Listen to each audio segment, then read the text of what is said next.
All right. Welcome back, ladies and gentlemen. This is Get the Mic. It is October 3rd, 2021.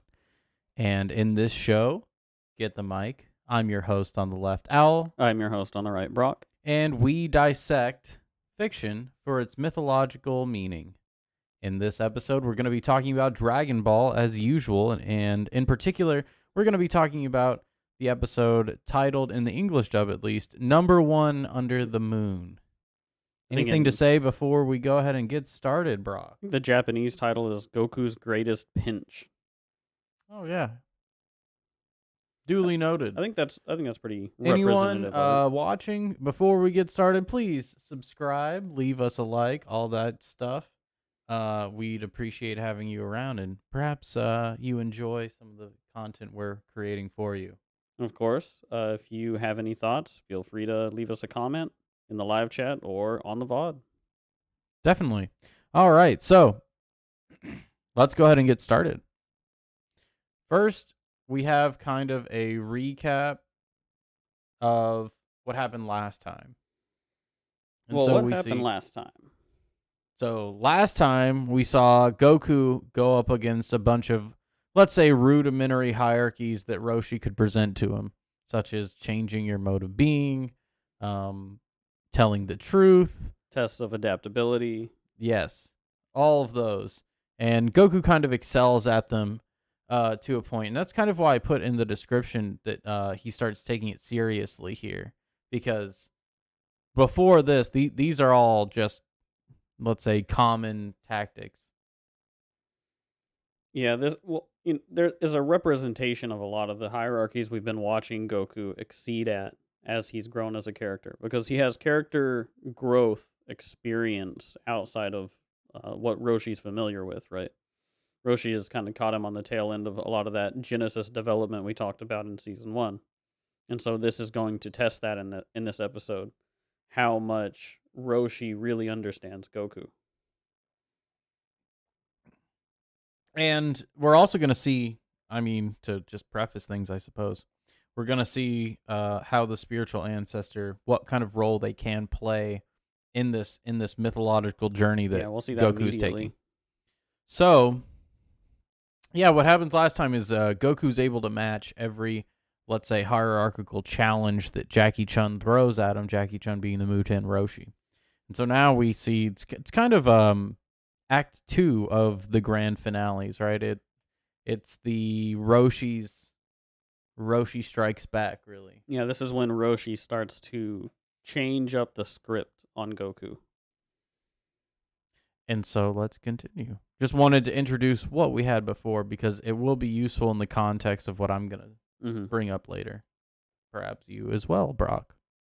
So then we have the Sleepy Boy technique, which is what was being charged up last episode. We saw kind of at the end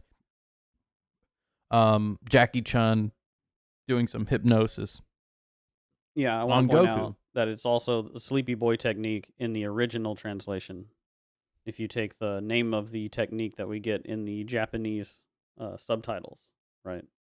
It's just literally verbatim Sleepy Boy technique. Yeah. Rare that we see a translation like that in the English. True. I would like to hear your thoughts on it because I have some thoughts definitely on both this and how Goku, let's say, recovers from this technique. Well, it's interesting that it's different how he frames the technique between the translations. In the Japanese, he says, "Sleep now, young one," and says things like, "It's time for bed." And he's coming at the conversation from the point of view of a fatherly figure, right? Like he's putting Goku to bed in a more literal sense. Whereas in the English, he's just saying, "You're feeling sleepy," and he kind of does a standard hypnosis. And so they play it more as, as a hypnosis, but I think the context of the hypnosis is actually what we need to talk about.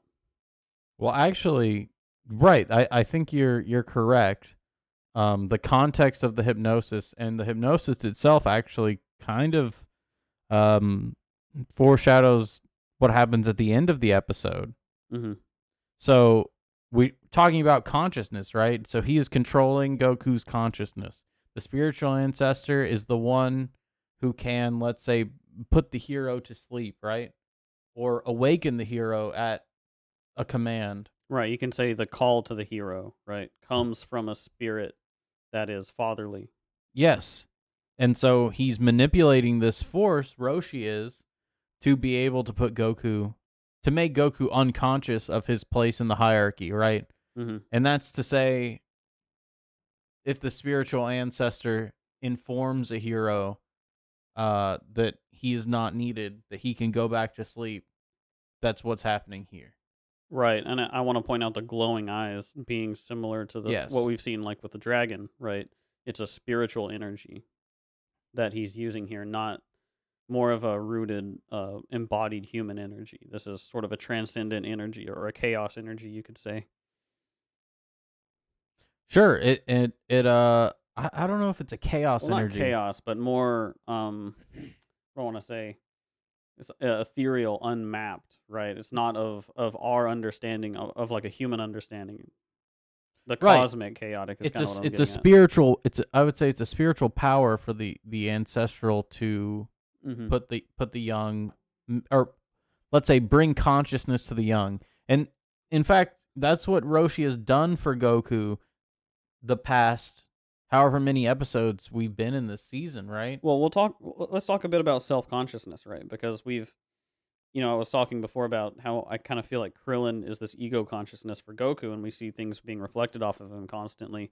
And he gets Krillin as a companion as a result of becoming a pupil of Master Roshi, right? He bestows that self-consciousness upon him in that way as a master archetype in a sense. Well, not only that, but I mean, just like we were saying, what Roshi does with Krillin, um, he awakens that consciousness in Goku again that he's already attained. What's Mhm. the first thing Roshi has him do, right? Go get a gal, let's say. Yeah. But right, and But so the context of that he needs through Krillin, right? He can't know what that means without Krillin. And that's part of that consciousness, that self consciousness, that awareness, this rooted awareness that he gives him. right, and that's basically what we see here is Roshi, what Roshi giveth, Roshi taketh away. Exactly. In the same way as the Nimbus, right? Why Goku couldn't use the Nimbus against Roshi? Because what Roshi giveth, Roshi can taketh away. And that's the idea and the function of the spiritual ancestor, and it's not to be, let's say, taken lightly. And not to say that Goku has been taking him lightly, but it's time for Roshi to get serious. And I would say this Mhm. really is the marker. And I like how in the show it actually separates it by episode, because before this, I don't think Roshi was trying his hardest, let's say. Yeah. And it's also, you say don't take it too lightly. It really makes me think about this sort of, you may not be aware that it's turtles all the way down. Like, you may not know that it's resting on the backs of your ancestry, of the old, right? And maybe this entire tournament rests on the back of the spirit of Roshi, right? Well, it does. I mean, we see this tournament through Roshi's perspective in a way. Hmm. We get to hear his inner monologue as well as Goku's. So we do see his perspective, and yeah, I would say so. And that's what he's doing here at the very beginning. He's sort of recontextualizing, saying this energy that you have, right? What's animating you, your spirit, is something that I deal in. And that's the whole theme of the rest of the fight. Oh, From his also, perspective. let's talk about Goku's frown. Do you know, is there any significance for you there? No, I just thought it was great. Oh, no, there's totally significance. We Okay. barely see Goku frown. I don't know if this is the first time, but we rarely see him frown. That is true, yeah. Right. Now, why he's frowning? Well, I get it now. Right. His face is maturing. He's casting the face of judgment upon Jackie Chun after being through these trials with him and being able to overcome each of them.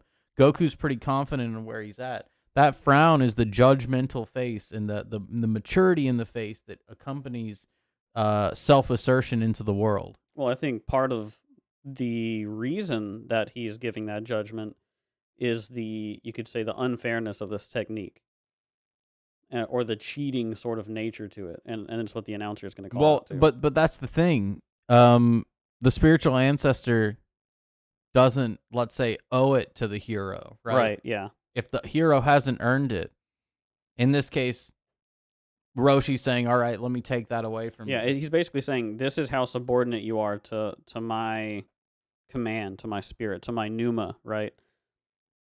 It's like your archetype is Well, subordinate to it's mine more by like I definition. think it's more like, and I don't want to use second person. I want to try and get away from using second person, but it's more like the spiritual ancestor saying to Goku that his consciousness is intrinsically linked to the spiritual ancestor. Hmm.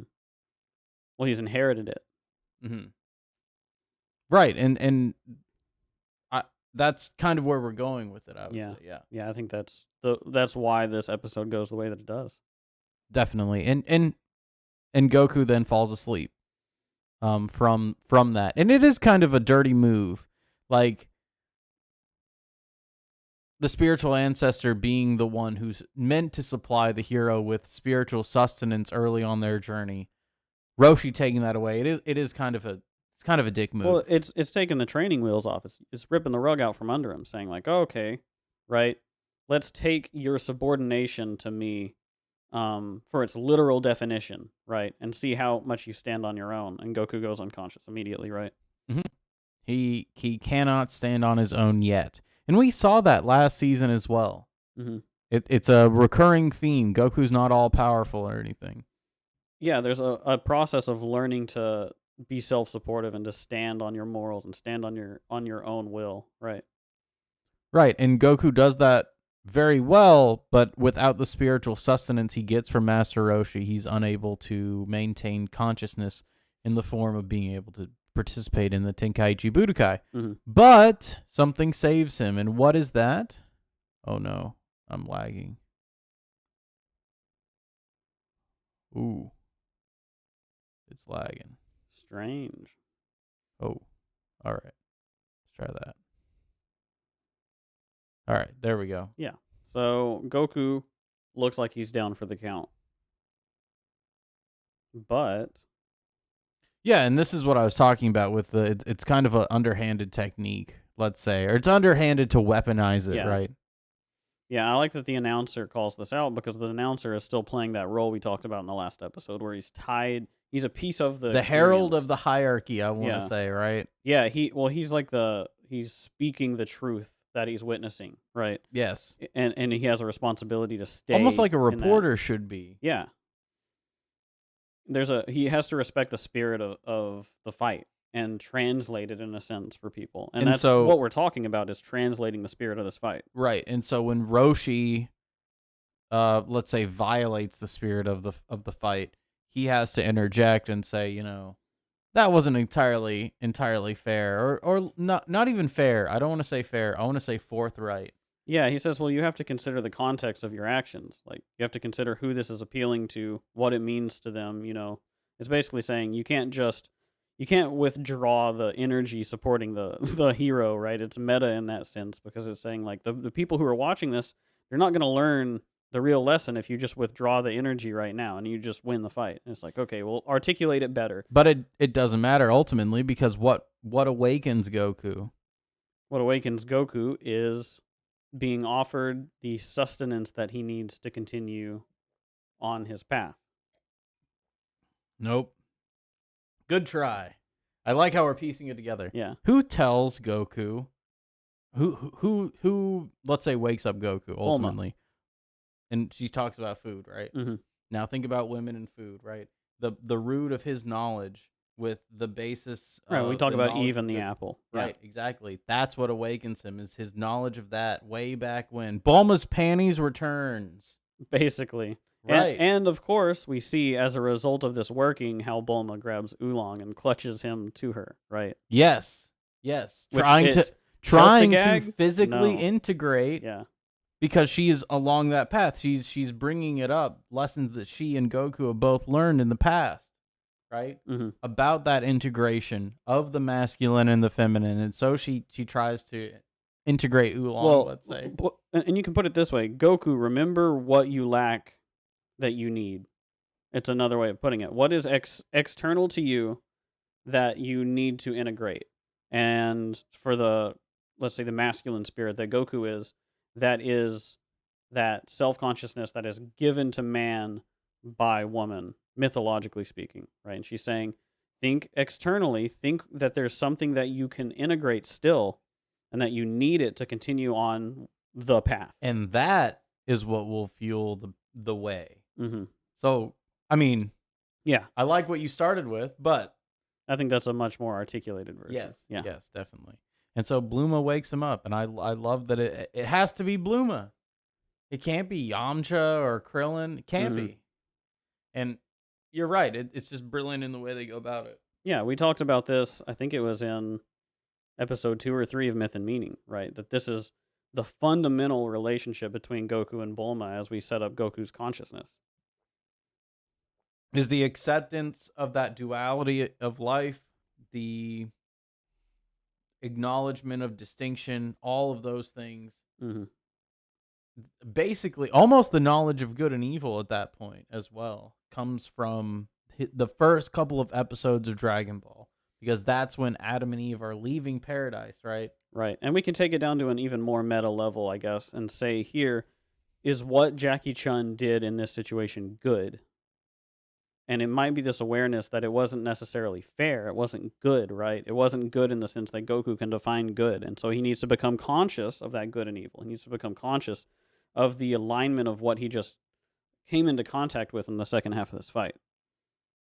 Right. After Jackie Chun has really changed his spirit to be that of, We can say philia Nikeia, right? The spirit of winning. yeah. And so somehow I've managed to win, he says. Yeah. This disguise makes it all the worth it. And he also mentions that now Goku will think there are stronger people, all that stuff, which is all great. Yeah. It's him explicitly spelling out his reasoning behind it again. Which what he means by that is to say that there's no upper limit to the integration that Goku can achieve. Yeah, the top of the hierarchy always has to be that detached spiritual top that you cannot become the top of the hierarchy. Oh, we having technical issues? Just dropping viewers, adding viewers. It's really strange. Hmm. Anyhow, so yeah, and that is what it's about. I'm glad we got to that point. Yeah. So it's interesting that you're coming into this one more, let's say, old style, when you had some analysis that you would just guide us along, right? Yeah. Interesting. No, I told you. I was like, I'll figure it out as we're talking about it. But it's envision the pyramid on the back of the dollar bill, right? It's that, or it's the think of the capped sort of pyramid top to obelisks, right? It's that sort of separated shape. You can say like a tall obelisk that's going in a pyramid shape, and then all of a sudden it changes the angle and comes to a cap. And that is the separation of the two pyramids, the two scopes of a hierarchy, right? And you see it throughout all mythological artwork. You see it manifesting from Mesopotamian, Native American. It's everywhere. It's Egyptian. Well, even to say South American, Central American, Yeah. the mound builders of Mississippi, let's say, they also had pyramids. Right. Definitely. But the way that it always seems to, as it becomes more articulated, it splits the pyramid into two scopes, right? Well, yeah, it is attempting to portray that idea above all hierarchies, which this is what the Tenkaichi Budokai is all about to begin with. It is, in a way, a pyramid on paper, and in fact looks like a pyramid. What's the word? Oh, okay. So let's go ahead and move on. What happens next? Goku wakes up, like we said, being awakened by the spirit of the feminine. And when he does, he immediately goes on the attack and uses an old technique from his grandfather Gohan, right? He uses an ancestral attack, let's say, and I would also mention it's his earthly paternal spirit taught him the Jenkin, and he uses it against Master Roshi here. Yeah. Now, I know you have some stuff to say about this one. This is a little more obvious about what it's saying, right? With Well, we've kind of accidentally talked about this before as well, because Well, it's not the It's first time Goku's done something like this. Excuse me. true, but this is the first time we see it articulated out this way, where Goku sort of transcends the hierarchy into the hierarchy of hierarchies. And what I mean by that is where Goku becomes part of the rule making process of play. And so he learns that Gohan, I guess you could say Gohan learned this archetypal sort of play expression from a higher order father. That what he doesn't really know is that Gohan got this from Roshi. That this was something that comes from a higher form, and that he's essentially 2 steps away. Right, but Goku does overcome it with with actually what he just learned last episode, to be honest. And it's what has tripped up Roshi in the past. Wow, I just used the perfect wordage there for it. Right, because when Goku uses his mad monkey technique, he trips up Master Roshi, and here's the same thing. He trips him up by Mm-hmm. altering his mode of being. And that's something that has really been Roshi's weakness, is Goku being not Goku. Right. Well, this is another aspect of the, or not aspect. This is another example of this integration that we're seeing with Goku. He's now integrating what Roshi just did. Roshi changed the rules of this competition on him and escalated it to a higher order of hierarchy, or a higher expression. And so Goku then had to adapt to that and change the rules. Right. He had to learn what it meant, what it would mean to participate in defining play. Does he do that against Yamcha? I can't remember. I don't think so. I think that's how we got ahead of ourselves once talking about this, though. Oh, that's right. Yeah. Yes, yes. Because he didn't quite get there at that time. It had to be here. Right, at that time, he just pokes his eyes. That's Mhm. right. Okay, fair. Yeah. So yeah, this is where he really evolves the technique and is able to manipulate it to his own ends. And But he does significant damage to Master Roshi at this point. see, the problem that we're running into now, though, is that Goku has mapped the hierarchy. You know, he has been able now to define the terms of this play, of this game that they're playing, right? And if he doesn't win now, it's almost like, what else can I do? I physically mastered it. I've mapped it. I've understood it. I've defined it. I've changed the rules of it for myself. What more can I do so that I can understand myself as synonymous with the top of the hierarchy? I think that's where it's going with Roshi's next technique. Okay, What do you fair think? enough. So Roshi's next technique is his lightning surprise flash attack, right? In Japanese, it is the International Surprise Palm. Okay. Yeah. And I think what they say as well in the dub is that it transfers all the energy in the body into electricity. Yeah, it says something Right. like it converts it to like 20,000 volts of electricity. Right. So what you were saying is this attack is what now? This attack now is a representation of something that is going to put Goku at his limit. Essentially, it's almost like an existential question, or a challenge to demoralization, almost, because it's saying, even though you've got all of that, your body will not be sufficient on its own as it is right now. And so, essentially, try as hard as you can. You'll die trying to become the top of the hierarchy. What are you going to do about that? I like And that Goku end, needs to submit himself, right? I like that end analysis, but really what I think it is it's an attack of light, right? It's an attack of order and enlightenment. Like, can Goku handle? He understands the difference between man and woman, right?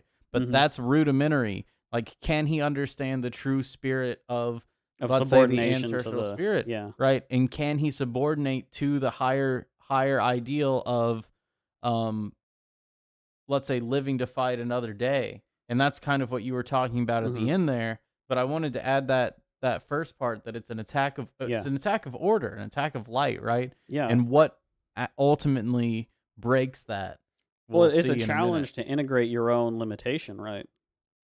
And Goku sees himself as nothing but potential. Like, he can overcome any challenge that he's confronted with if he just keeps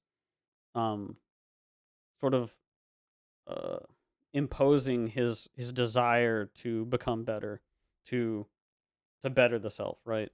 And I think that's kind of what Roshi's doing is he's saying that it's the enlightenment that the purpose is not actually to do that. The enlightenment is that at the end of your road, you have to subordinate the physical, your fleshly body, right, to a higher spiritual ideal. You have to say uncle. You have to literally say, I subordinate myself to my ancestor.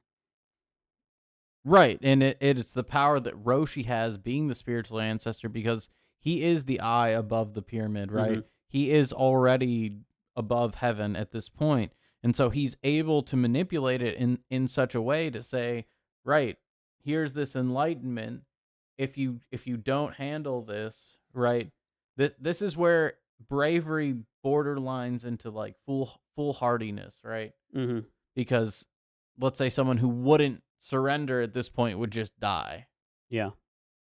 Well, it's also sort of And that. they would die because they're unable to subordinate themselves to a hierarchy Hmm. that would progress their being, that progresses all beings forward in Right, existence. and what you could say is they as a person, but not literally, right? Because we're speaking in sort of abstract spiritual terms. It's like your mode of being will not survive this, and who you are will not. It won't continue if you keep on bashing it up against this thing and thinking that it can sustain you, and you'll become something different. And you might become resentful, right? You might become less of what would be defined as like your civilized self, and you might become something else.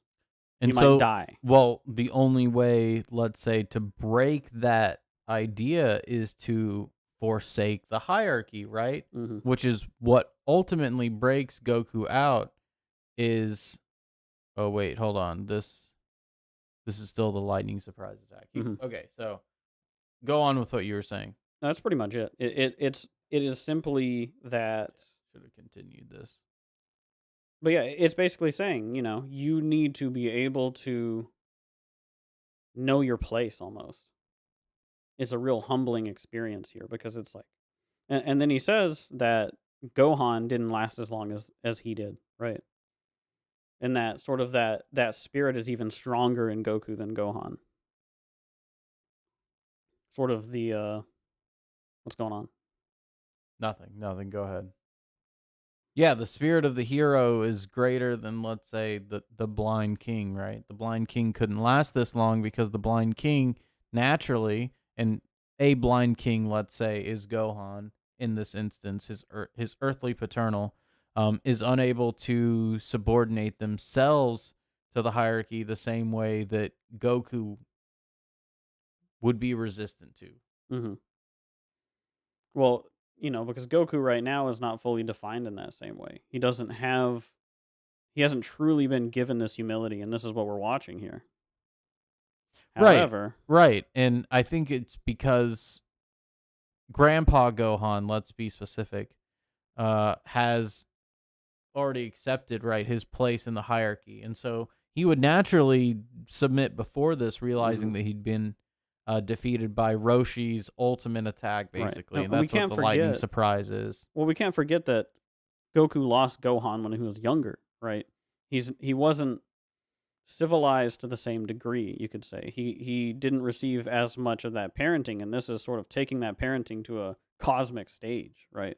He's meeting it in life now instead of from Gohan. Huh. Weird. So, yeah, and this is kind of how Goku's story progresses, though, is he meets those things in real time, like we were just saying. Refresh what? I think we're just having a chat issue. Yeah, we are having a slight chat issue. Refresh this page. Okay. It's two different streams, I think. Like, I noticed that too when I was looking at our live stream Okay, that hold it up. split it into a waiting and a live video, like they were separate things. I think we might be fixed now though. Let's refresh. What will happen if I do this?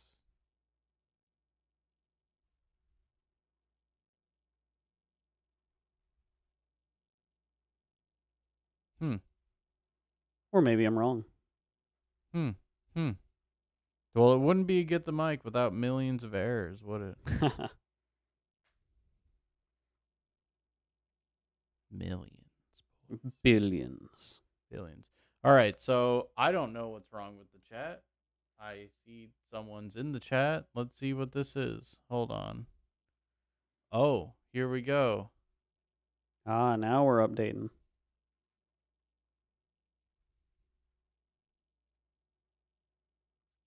Perfect. What is happening with YouTube?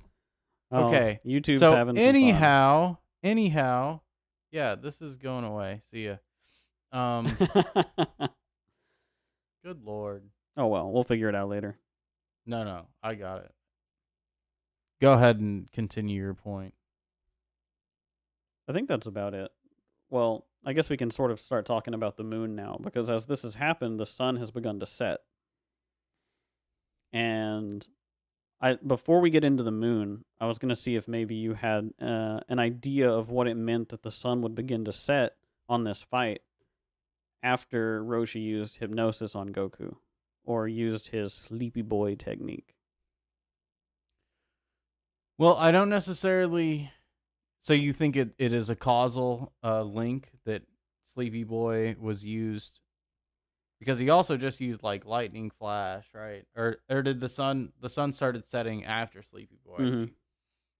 And it was almost like, well, it's a darkening of consciousness itself, right? We're starting to leave the sphere of the logos because of Roshi's actions. Sure. I see what you mean there. Well, it's almost like as Goku has integrated this final lesson, it's like the sun is setting on Roshi.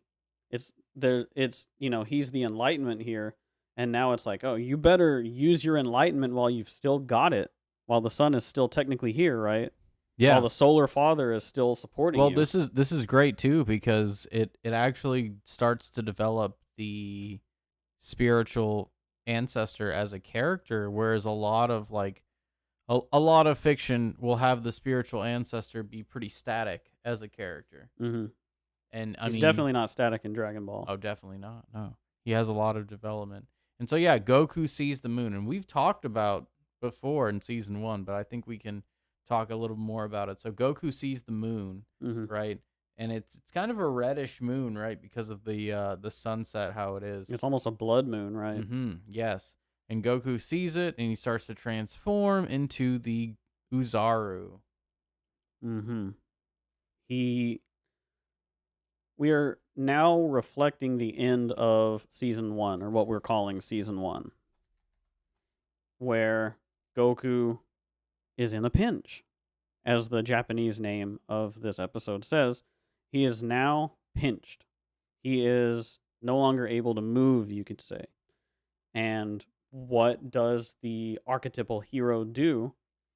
The spirit that succeeds, what does it do whenever the definition of the known hierarchy has been capped off, right? Whenever you've got the glass ceiling above you, right? What do? Well, what Goku does is he shatters the thing that's pinching him. Well, he enters, let's say, to the being he least would like to be. It's the fallback. He accepts the shadow because the shadow can disregard the hierarchy, right? The chaos that he enters by being the Uzaru is the only thing that can, let's say, challenge this supreme order. It's the yin and the yang, right? Goku's accepting being, let's say, the black paisley at this point. Yeah, he's integrating the wisdom in the white dot in the black half of the yin and yang. He's accepting the wisdom in humanity, right? You can say like the black being associated with humanity and Dark Souls as well. It's that primal humanity, and he's accepting that is the other half of him, that he has something that extends back further than Roshi. And what's further back than that hierarchy? It's but overcoming one's biological, shadow. yeah. Exactly. Or let's say biological, I'd say, and ancestral, to be specific, because this is an ancestral spirit that he's adopted. Right. Meaning the giant monkey in his past is more primordial than his than at the point in his past when the conception of the father was even a thing. Right. And let's say formal hierarchies in the way of Budokais, right? Like Hmm. not something that we're gonna ever interact with as monkey.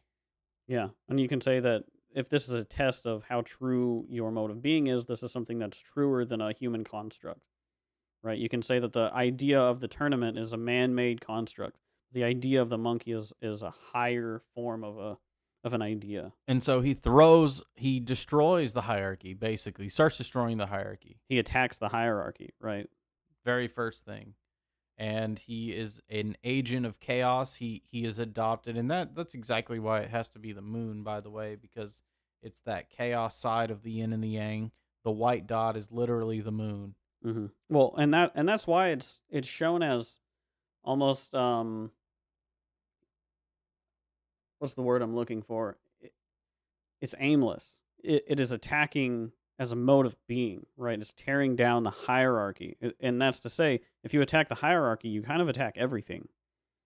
It doesn't matter. It has no specific goal other than destruction. And the reason that is because what he's doing right now is attacking the foundation of the definitions of everything that's keeping civilization together here. Right, and it's a bestial spirit that does that. Mm-hmm. Definitely. So he starts rampaging, and Roshi says, I think in this set of clips as well, he says that there's only one thing to do. And I love what he does. I'm really interested to hear what you have to say about what he does. If this thing will unfreeze. Hold on. We're lagging. Oop. So.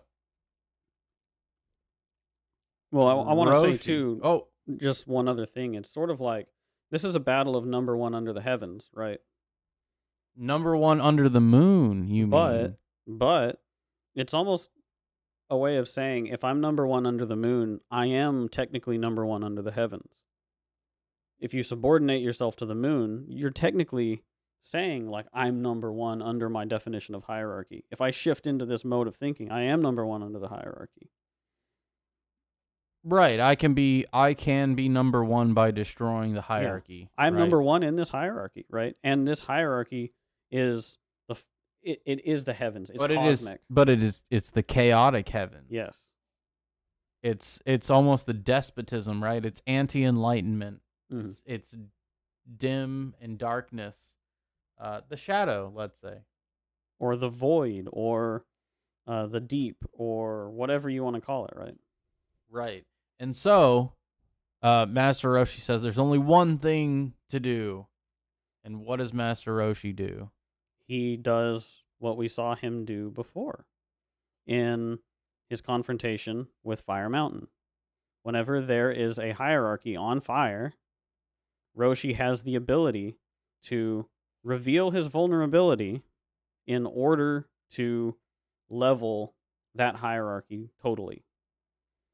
Right. And that's not, let's say, I'm not being specific, sacrifice parts of himself, right? Mm-hmm. To restore order to the Tenkaichi Budokai by destroying the moon. But it's a little more than that, because it shows what the spiritual ancestor can do for the hero. Right. And it's the same thing that he did for the societal father before. Oh, no, it's a little more than that, I think. So because the moon is what allows, or let's say, forces Goku to integrate with the shadow spirit that is the great ape, right? Mm-hmm. And what the ancestral spirit, the paternal spirit, can do is take away that ability for the shadow to possess, mm-hmm. right? It's to grant that even consciousness, because when Goku is in this form, he doesn't remember anything that happens. He falls asleep, right? Mm-hmm. He grants him that consciousness and allows him to avoid going into this destructive spirit over and over, right? Mm-hmm. And so, by destroying the moon, he really has removed chaos from Goku's life and allowed him to mature before he has to tackle this challenge. Now, this might actually be one of the things that I disagree with what Roshi does, because I don't know if that's better having Goku face it, because we see later on Goku never facing it does not end well for him. Goku never realizing that he is actually the Uzuru, right? Which we're going to see some of the fallout from that next episode. Yeah. What do you think about that? I think that still that's very similar to what Roshi did in that episode. You see, the reason that Ox King was just attacking whoever came near the mountain, let's say, or whoever approached the hierarchy, was that he had subordinated himself to that mountain, and the mountain was on fire. It was a force of chaos that he had subordinated himself to by definition. And the only way that he could have that chaos and his mode of being reset towards a centering goodness, right, the top of the hierarchy, Roshi had to put himself back on top of the hierarchy. He had to defeat the chaos that he had already subordinated himself to and set it right. Yeah, I saw that. It's fine though. It's really weird. So It's 8, the right? the difference is we're talking differences of magnitude, right? Because what the ancestral spirit can do this for is the better hero. for Goku because he's younger here. Well, not only that, but it removes those instances, right, for a specific duration. Like, we don't see the moon again until the last season of Dragon Ball. Right. Well, I think it's removed until Goku reaches maturity, and there's a reason for that. It's because the ancestral spirit here his eyes are open. He realizes the potential that Goku has to be a destructive force in the world, and what he does is he removes that not temptation, but he removes that obstacle for him for when he is still an adolescent. And that's something that the parental spirit can do for their, let's say, spiritual children, right? Well, that's parenting. That's saying, hey, you don't need to integrate this. Your face doesn't need to become hardened in that way, right? You don't need to be frowning like that, Goku. Like, that's what we're saying, is that Roshi is taking the role of the father seriously here, and he's doing what he's supposed to do. By confronting it with truth, and the truth is that children should not have to face their shadow at this point in their development. Mm-hmm. And if they are forced to, it could destroy the consume world. them. It could destroy the world. Yeah. Think about the youth, right? That in all of these dystopic societies, right? Dystopian societies, right? The like youth that the shadow possesses and can collectively cause the downfall of all hierarchies in that society. Sure. I mean, look at 1984. Right. It's the youth. And it's directly because the shadow has possessed them before they have the strength to withstand it. And so what Roshi does, and now you're following me, right? What Roshi does here is he removes that obstacle for Goku, as parents should do. And Grandpa Gohan could not do. Obviously, he's dead. Right, and if you've seen Dragon Ball Z, I'm not going to say anything specific, but now you understand why this is not the only time that this happens. Yes. Precisely. And so I guess that's really, I think that's our last one anyways. But I like that note we ended on. We ended on some passionate. I think we really hit the nail on the head with that one, because it's still not over though. Because there's, we get our cliffhanger here, spoilers. Right. So Roshi fires the Kamehameha wave. I guess we gave it away that he hits the moon. They don't even say that. They don't say it in this episode. Oh well, we spoiled it. If you're spoiled, oh well. Yeah, spoiler: Goku didn't get killed by Roshi in this episode. I know it seemed like that happened. Roshi's not a murderer, unsurprisingly. He does get called a murderer. So yeah. Right, and so Roshi fires off the blast, and we don't see what happens. Well, I do want to point out that I think we have a clip in here that maybe it's after these, where Yamcha goes running for Puar and wants Puar to turn back into a pair of scissors again. Immediately after seeing the shadow manifest.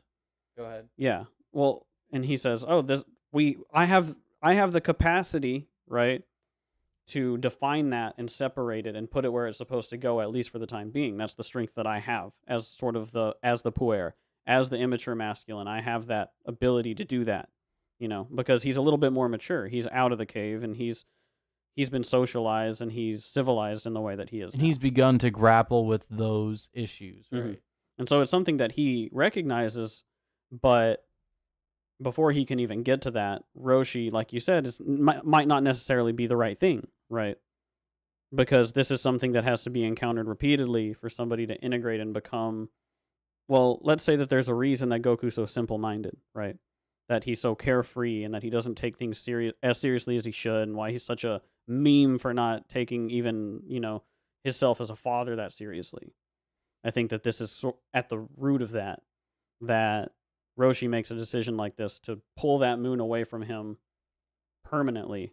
Well, not permanently, but in a sense, until he matures. Yeah. That's why the moon comes back when it does. Yeah. Is because the maturity. Permanently as a child, as Kid Goku, right? Mm-hmm. And so that kind of brings us to the end of this episode. You thought we wouldn't have too much to say about it, but we did. I definitely knew we would. Almost go. We're at 15 minutes, maybe not the full hour, but yeah. Well, we've just gotten better at getting where we need to get. Now the next episode will also there's a lot to talk about next episode. Yeah. It may be good that we got this out of the way here for the moon discussion, because we're going to be expanding on the spirit of the fight and what it means, and the spirit of the father growing as a result of interacting with the hero. Well, we're going to define because why not Roshi's only where he is on the hierarchy, and that's the thing that's why sense. It's kind of why it's such a bad move for Roshi to use the sleepy boy, because it's a reciprocal process. Without the hero, the spiritual ancestor can then not be nourished and refreshed, right? And so it's kind of a reciprocal nature there. And we see that from interacting with Goku after the tournament, this is what we'll see next time, obviously, is Roshi growing as a result of that. And we'll talk about it more. Yeah, and I think that the real reason that we can sit here and say Roshi is this spiritual father figure, and we can also criticize his choices, is a result of his blindness, right? Yes. I mean, he doesn't have his glasses on right now, but they're coming back. Don't worry. Well, they're not gone forever. So is his lechery.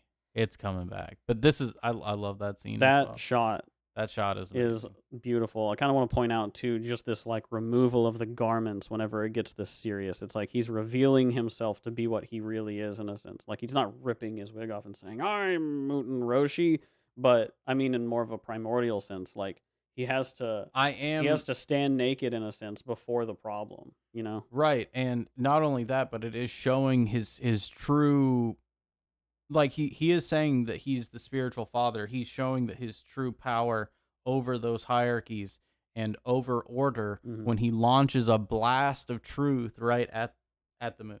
But we'll talk more about that next time. I think that's a good one for next time. So this was Get the Mic, episode 27. We hope you enjoyed the show. I noticed we had quite a few more viewers this time, so I hope you enjoyed it. That's all I gotta say, I guess. I'm your host on the left, Owl. I'm your host on the right, Brok. And please subscribe, like the video, all that good stuff. Good night, everyone.